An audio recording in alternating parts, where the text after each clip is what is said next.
dan selamat pagi Bapak dan teman-teman sekalian. Perkenalkan, kami dari kelompok 5. Di sini kami akan mempresentasikan mengenai sistem pengauditan EDP. Sebelum itu, perkenalkan nama saya Adibah Nur Sezwani dengan NIM A03123128 dan rekan saya Nurahmi Afani.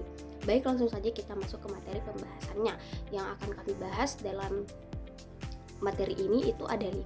Yang pertama, konsep dasar sistem EDP. Yang kedua, definisi dan tujuan pengauditan sistem EDP. Yang ketiga, proses pengauditan sistem EDP. Yang keempat, risiko dan tantangan dalam pengauditan sistem EDP. Dan yang kelima, studi kasus pengauditan sistem EDP. Langsung saja kita ke materi yang pertama, yaitu konsep dasar sistem EDP. Nah, apa sih sistem EDP itu? Sistem EDP atau Electronic Data Processing adalah sistem yang digunakan untuk memproses, mengelola, dan menyimpan data secara elektronik, di mana sistem ini memungkinkan pemrosesan data secara otomatis menggunakan perangkat keras hardware dan perangkat lunak software yang terintegrasi dalam satuan pekerja yang efisien untuk menghasilkan informasi yang akurat dan relevan bagi pengambilan keputusan dalam organisasi. Selanjutnya, komponen dasar sistem EDP terdiri atas 3. Yang pertama, perangkat keras atau hardware, di mana perangkat keras adalah komponen fisik yang digunakan untuk menjalankan sistem EDP seperti komputer, server, perangkat penyimpanan seperti hard disk atau SSD, perangkat jaringan seperti router dan switch, serta perangkat input-output seperti keyboard, mouse, dan printer. Yang kedua yaitu perangkat lunak atau software, di mana perangkat lunak adalah program atau aplikasi yang digunakan untuk mengolah data. Contohnya adalah sistem operasi seperti Windows atau Linux, perangkat lunak aplikasi seperti Microsoft Office atau SAP, dan perangkat lunak khusus lainnya yang dirancang untuk kebutuhan tertentu organisasi. Yang ketiga yaitu prosedur dan proses pengolahan data, di mana mencakup langkah-langkah atau kebijakan yang digunakan untuk mengumpulkan, mengolah, menyimpan, dan menyajikan data dengan cara efektif dan efisien. Prosedur ini memastikan data diolah dengan benar sesuai standar dan kebutuhan organisasi. Selanjutnya yaitu apa perbedaan antara EDP manual dan EDP otomatis. EDP manual yang dimana pengolahan datanya dilakukan secara tradisional menggunakan tenaga manusia dan alat sederhana seperti kalkulator atau kertas, dimana EDP manual ini cenderung lambat karena membutuhkan banyak waktu dan tenaga serta rentan terhadap kesalahan manusia karena hanya mampu mengolah data dalam jumlah yang kecil. Yang kedua, EDP otomatis, di mana pengolahan datanya dilakukan dengan menggunakan komputer dan perangkat lunak, di mana prosesnya lebih cepat, hemat tenaga, dan lebih efisien, serta mengurangi risiko kesalahan manusia dan mampu mengolah data dalam jumlah besar dengan akurasi yang tinggi. Kemudian selanjutnya yaitu fungsi dan peran EDP dalam organisasi. Yang pertama, pengolahan data dan informasi dalam sistem EDP. EDP membantu mengumpulkan data dari berbagai sumber seperti data transaksi, pelanggan, ataupun inventaris. Kemudian data yang terkumpul diolah menjadi informasi yang lebih berguna seperti laporan keuangan atau analisis stok barang. Kemudian informasi yang telah diolah disebarkan kepada pihak yang membutuhkan, misalnya dalam bentuk laporan atau grafik. Yang kedua, peningkatan efisiensi operasional dan pengambilan keputusan. EDP mempercepat proses kerja dengan mengotomatisasi tugas manual sehingga menghemat waktu dan biaya. Informasi yang dihasilkan EDP membantu manajemen membuat keputusan yang lebih cepat dan berdasarkan data yang akurat. Kemudian selanjutnya yaitu teknologi yang digunakan dalam EDP. Yang pertama, hardware yang digunakan terdiri atas komputer dan server untuk mengolah dan menyimpan data dalam jumlah besar seperti menjalankan sistem. Yang kedua, perangkat penyimpanan seperti hard disk, SSD, atau cloud untuk menyimpan data. Kemudian selanjutnya jaringan, misalnya LAN, WAN, atau internet untuk menghubungkan perangkat dan mempermudah transfer data. Dan yang terakhir, perangkat input-output, alat seperti keyboard, mouse, scanner, dan monitor printer untuk berinteraksi dengan sistem. Yang kedua, software untuk pengolahan data seperti contohnya yang pertama itu sistem operasi seperti Windows atau Linux untuk menjalankan perangkat keras dan aplikasi. Yang kedua, perangkat lunak aplikasi, contohnya seperti Microsoft Excel atau SAP yang digunakan untuk berbagai kebutuhan dan pengolahan data. Kemudian selanjutnya, perangkat lunak keamanan seperti antivirus atau firewall untuk melindungi data dan sistem dari ancaman. Kemudian yang terakhir, perangkat lunak analitik dan BI atau Business Intelligence, contohnya seperti Tableau atau Power BI untuk menganalisis data dan menyajikannya dalam bentuk laporan atau visualisasi. Kemudian materi pembahasan yang kedua mengenai definisi dan tujuan pengauditan sistem EDP. Definisi pengauditan sistem EDP. Pengauditan sistem EDP adalah proses yang sistematis dan terstruktur untuk melakukan pemeriksaan, evaluasi, dan analisis terhadap informasi yang digunakan oleh organisasi untuk mengelola dan memproses data. Pengauditan sistem EDP ini meliputi tiga tahap penting. Yang pertama, pemeriksaan dan pengujian sistem, di mana memeriksa perangkat keras, perangkat lunak, dan prosedur dalam sistem EDP untuk memastikan semuanya berfungsi dengan benar dan sesuai kebutuhan. Yang kedua, evaluasi kinerja dan keamanan, menilai apakah sistem telah bekerja secara efisien, data diproses dengan akurat, dan sistem dilindungi dari ancaman seperti serangan cyber atau kesalahan teknis. Kemudian yang ketiga, analisis kepatuhan, memastikan sistem telah mengikuti aturan dan standar yang berlaku seperti peraturan perlindungan data atau kebijakan internal organisasi. Dan selanjutnya ada 3 tujuan pengauditan sistem EDP. Yang pertama, menilai efektivitas dan efisiensi pengelolaan data, memastikan data telah dikelola dengan cara yang tepat dan hemat waktu.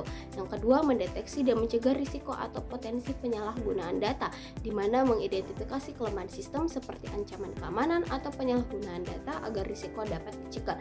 Kemudian yang terakhir, memastikan kepatuhan terhadap standar, kebijakan, dan peraturan yang berlaku, di mana memastikan sistem mengikuti regulasi dan kebijakan yang berlaku seperti perlindungan data pribadi atau standar keamanan informasi. Selanjutnya masuk ke pembahasan yang ketiga, yaitu proses pengauditan sistem EDP. Nah, tahapan dalam pengauditan sistem EDP itu ada 4. Yang pertama, perencanaan audit, di mana auditor merencanakan ruang lingkup audit, tujuan, dan metode yang akan digunakan untuk memeriksa sistem audit. Ini termasuk menentukan area mana yang akan diperiksa dan bagaimana audit akan dilakukan. Yang kedua, pengumpulan bukti audit, di mana auditor mengumpulkan data dan informasi yang dibutuhkan melalui wawancara, pemeriksaan dokumen, dan pengujian sistem untuk menilai kinerja dan keamanan sistem. Yang ketiga, analisis dan evaluasi sistem EDP, di mana auditor menganalisis hasil pengumpulan bukti untuk mengevaluasi apakah sistem EDP berfungsi dengan baik, aman, dan efisien, serta apakah memenuhi standar yang berlaku. Kemudian yang terakhir, pelaporan temuan audit, di mana setelah dianalisis, auditor menyusun laporan yang mencakup temuan-temuan penting, masalah yang ditemukan, dan rekomendasi perbaikan yang perlu dilakukan oleh organisasi. Selanjutnya yaitu metode dan teknik audit. Ada 2. Yang pertama, audit manual dan audit berbasis komputer. Audit manual, di mana auditor melakukan pemeriksaan secara langsung dengan cara tradisional seperti wawancara, pemeriksaan dokumen fisik, dan pengujian manual terhadap transaksi, di mana metode ini lebih lambat dan terbatas pada skala kecil. Yang kedua, audit berbasis komputer, di mana auditor menggunakan perangkat lunak komputer untuk memeriksa dan menganalisis data secara otomatis. Teknik ini lebih cepat, efisien, dan mampu memproses data dalam jumlah besar dengan lebih akurat.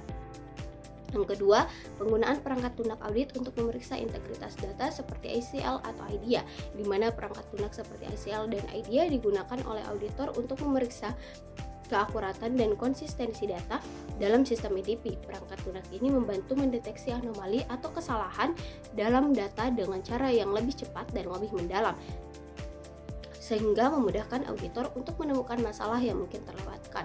Kemudian selanjutnya, kriteria penilaian dalam audit EDP ada 4. Yang pertama, keamanan sistem, di mana auditor menilai sejauh mana sistem dilindungi dari ancaman eksternal seperti hacker dan internal seperti kesalahan pengguna, serta apakah data telah dilindungi dengan baik menggunakan enkripsi dan kontrol akses yang tepat.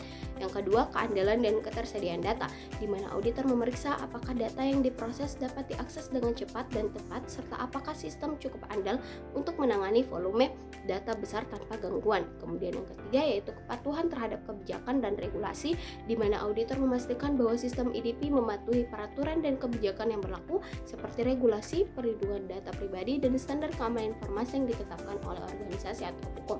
Dan yang terakhir, efisiensi operasional, di mana auditor mengevaluasi apakah sistem EDP mengolah data dengan cara yang cepat dan hemat waktu, serta mendukung operasional organisasi dengan efektif. Baik, materi pembahasan selanjutnya akan saya serahkan kepada teman saya. Terima kasih. Baik, terima kasih. Nah, di sini saya akan menjelaskan tentang risiko dan tantangan dalam pengauditan sistem EDP. Nah, di sini saya akan menjelaskan macam-macam risiko dalam pengolahan data. Yang pertama yaitu keamanan data.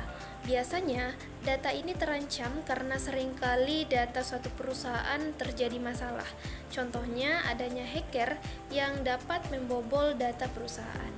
Nah, yang kedua yaitu adanya kesalahan dalam pengolahan atau kehilangan data, sehingga seringkali data perusahaan tidak terintegritas. Yang ketiga yaitu adanya akses yang tidak sah. Nah, adanya akses ini biasanya muncul dari ancaman eksternal maupun ancaman dari luar suatu perusahaan. Nah, ada juga tantangan dalam melakukan suatu pengauditan EDP. Yang pertama yaitu karena kompleksitas sistem EDP yang dimana sistem ini seringkali berkembang sehingga harus dipelajari lebih cermat dan lebih baik daripada sebelumnya.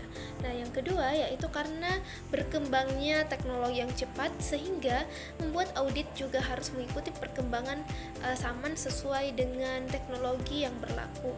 Nah, yang ketiga yaitu karena keterbatasan SDM dalam suatu perusahaan sehingga perusahaan harus mengeluarkan atau melakukan pelatihan kembali untuk untuk karyawan tersebut.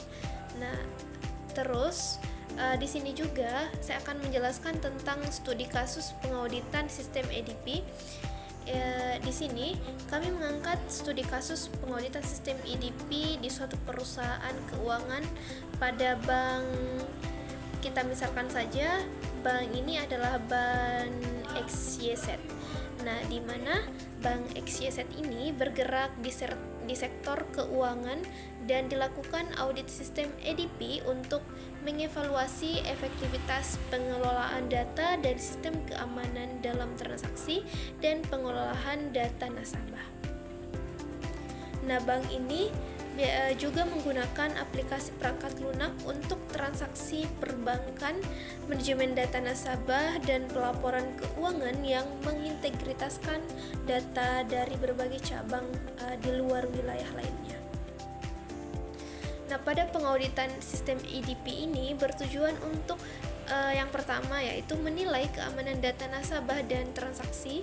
Yang kedua yaitu menilai keandalan sistem pengolahan transaksi. Yang ketiga yaitu menilai kepatuhan terhadap regulasi, dan yang keempat yaitu menilai efisiensi operasional dalam pengolahan data dan transaksi. Nah, dari studi kasus tersebut, auditor dapat mengambil tindakan atau langkah. Yang pertama, auditor harus melakukan perencanaan audit, yaitu menentukan ruang lingkup yang mencakup semua aplikasi perbankan yang digunakan, sistem transaksinya, dan kebijakan keamanan serta perlindungan data nasabahnya. Nah, yang kedua, setelah auditor melakukan perencanaan, maka auditor ini harus mengumpulkan bukti. Biasanya bukti ini dilakukan dengan wawancara terhadap pihak terkait.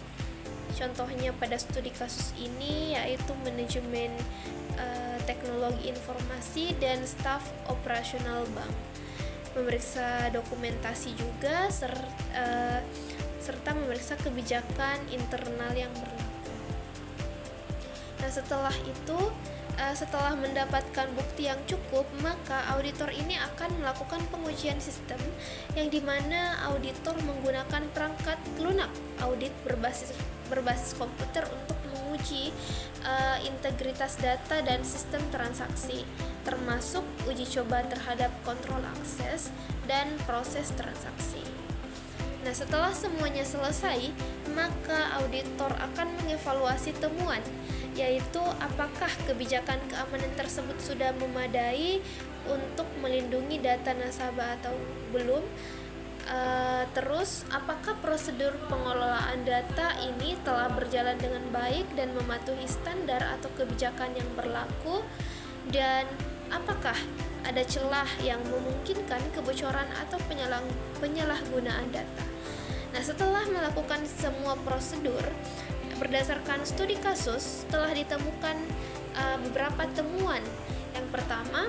Temuan yang pertama yaitu karena adanya kelemahan dalam sistem akses data, yang dimana auditor ini menemukan sistem kontrol akses tidak cukup ketat karena beberapa pengguna di departemen ini tidak yang tidak berhubungan dengan transaksi keuangan, dia juga dapat mengakses data sensitif nasabah. Nah, sehingga saran yang dapat diambil yaitu perusahaan harus mengimplementasikan kebijakan kontrol akses yang lebih ketat. Nah, terus yang kedua yaitu temuan yang kedua, prosedur backup data tidak dilakukan secara teratur. Nah, saran untuk perbaikan pada Bank XYZ ini yaitu memperbaharui prosedur backup dengan jadwal yang lebih ketat dan memastikan datanya itu tercadangkan secara teratur. Nah, terus temuan yang ketiga, auditor menemukan bahwa adanya ketidakpatuhan terhadap regulasi perlindungan data pada Bank XYZ ini. Nah, tidak sepenuhnya mematuhi regulasi perlindungan data pribadi, terutama dalam hal pengelolaan data nasabah luar wilayah. Nah, data nasabah diakses oleh pihak ketiga tanpa persetujuan nasabah tersebut. Adapun saran perbaikan yaitu meningkatkan kepatuhan terhadap GDPR dengan memastikan data nasabah ini tidak dibagikan kepada pihak ketiga tanpa izin yang jelas.